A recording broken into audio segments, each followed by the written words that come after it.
Nós vamos falar hoje do Coronel. Nós vamos falar daquele que eu julgo que seja o personagem central da trajetória política brasileira. Não só na trajetória política, mas em toda a trajetória social, cultural da nossa sociedade. O Coronel é o personagem que eu passei uma boa parte da minha vida estudando. Eu começo com a minha tese de doutorado, feita na França, no início dos anos 90, se transformou num livro, publicado em 1995 pela Edufs, cuja segunda edição, agora ampliada, revista e ampliada, foi publicada em 2019. O Coronel é um personagem que nasce com o Brasil. Eu o chamo de a nossa instituição imaginária central. Por que eu chamo assim?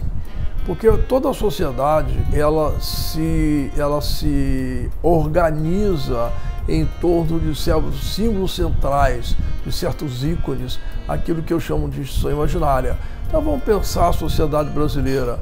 O machismo é uma instituição imaginária central, o racismo é uma instituição imaginária central, essa ideia da superioridade das elites é uma instituição imaginária.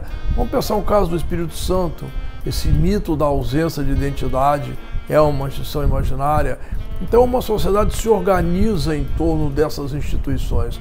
E o Coronel é o mito organizador do nosso sistema social, do nosso sistema político. Isso é uma história longa, né? É uma história que se inicia tão logo os portugueses aqui chegam. A sua gênese é bem contada por grandes historiadores brasileiros.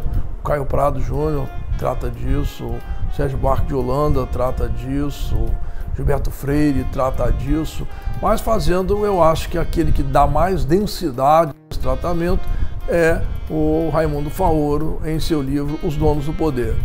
O Raimundo Faoro fala daquele que ele chama do potentado rural. Como é que o Brasil produziu esses potentados rurais? A terra brasileira era muito grande, os portugueses eram poucos, e os portugueses então distribuíram grandes propriedades de terra através de um instituto chamado sesmaria. Então davam-se grandes sesmarias que podiam ser acumuladas. Essas sesmarias foram formando os grandes latifúndios brasileiros.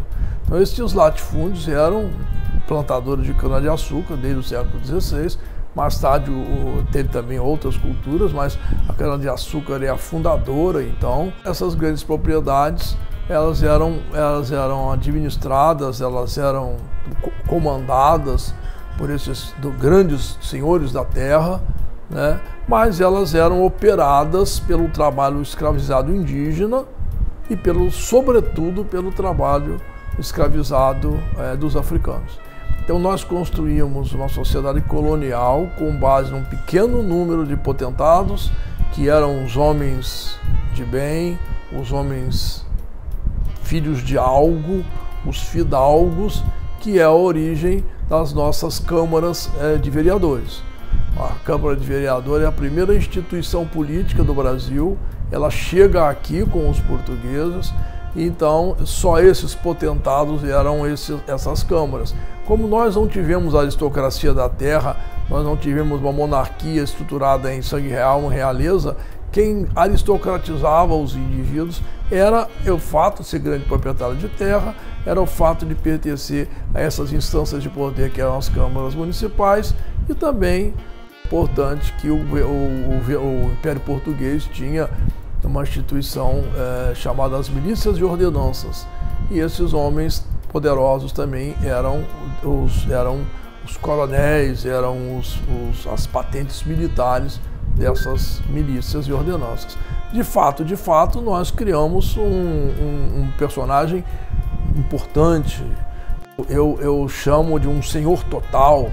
Esse homem era uma espécie de mestre da significação, que ao mesmo tempo que ele era poderoso economicamente, ao mesmo tempo que ele era proprietário de gente, ele podia mandar matar, ele podia mandar bater, ele podia humilhar, ele podia comprar as escravas, as negras africanas escravizadas e transformá-las em suas mulheres, em mãe de seus filhos bastardos. Então, este homem que tudo podia no seu entorno, que tudo podia nas suas terras, ele estava diretamente vinculado a essa nobreza portuguesa, a essa forma de exploração do Brasil colonial. Esta é a origem distante, longínqua do coronel, lá nos potentados rurais. Mas ele ganha uma dimensão muito importante, é disso que a minha obra mais trata, quando o Brasil supera a sua condição colonial na sua fase de independência e cria, então, uma agricultura mais própria para o século XIX, embora com trabalho escravo ainda. Sobretudo, vamos pegar um caso que diz respeito ao Espírito Santo, existem outros, mas que é o caso do café. Então, os grandes proprietários de terra, herdeiros desses potentados rurais, passaram a ser os coronéis. Por que coronéis? Porque em 1831 o Feijó cria, no tempo da regência, a Guarda Nacional. A Guarda Nacional é uma milícia cidadã que justamente abriga estes potentados rurais, que os distingue com patentes militares.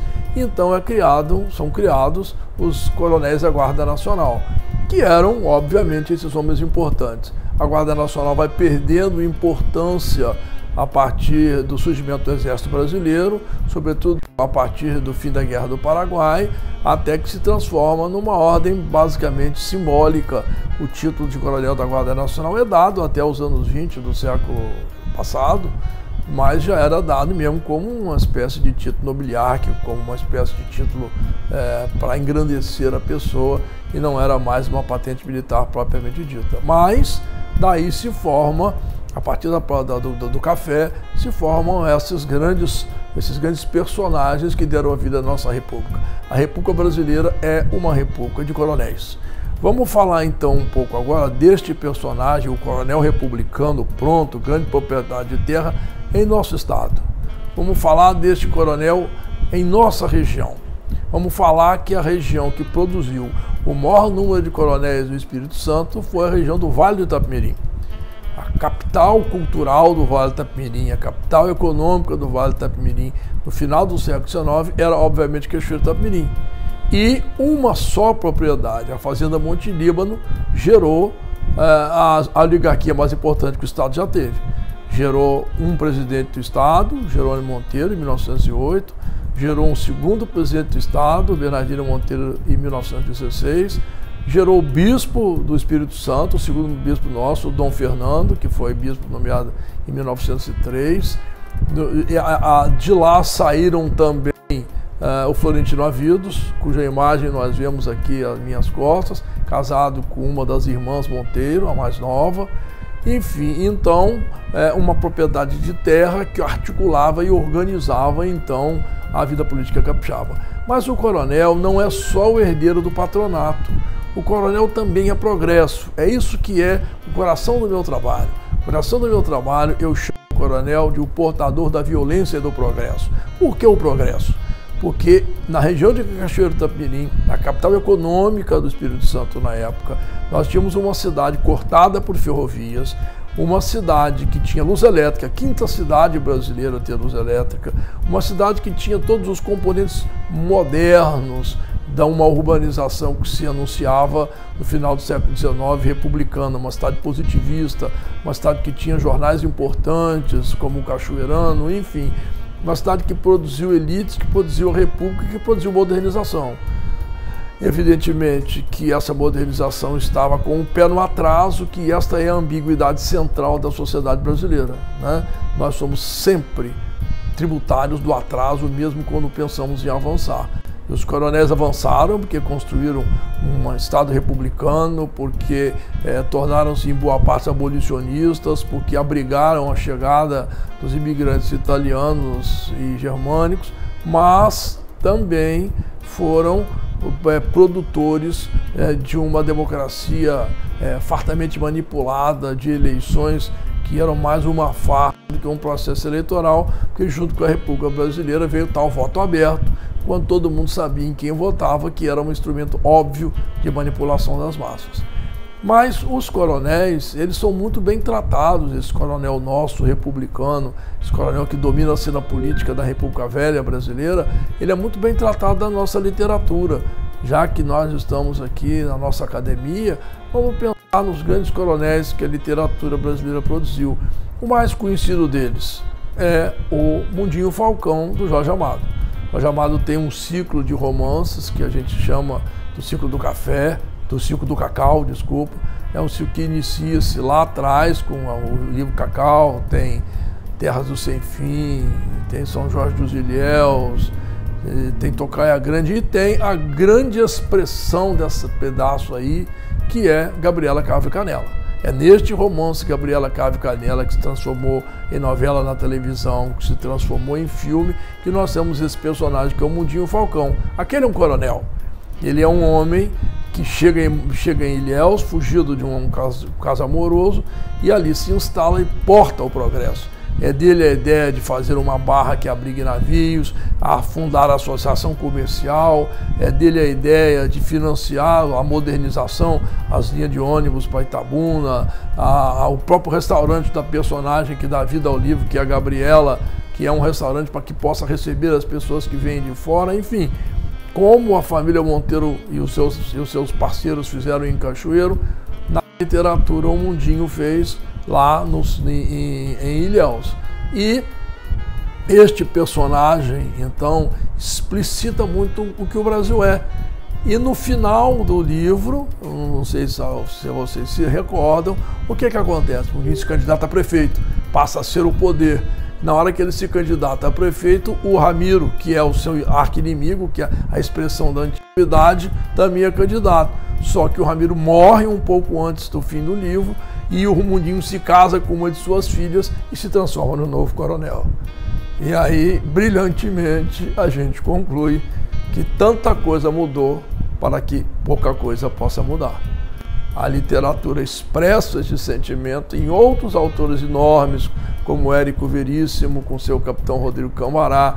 Bom, então, a gente fazendo aqui uma espécie de síntese entre este percurso sociológico do coronel e esse percurso literário do coronel, nós poderíamos assim, afirmar, e acho que isso é uma fonte importante das minhas reflexões, das nossas reflexões, é como a literatura expressa o imaginário, como a literatura é fonte de compreensão do imaginário.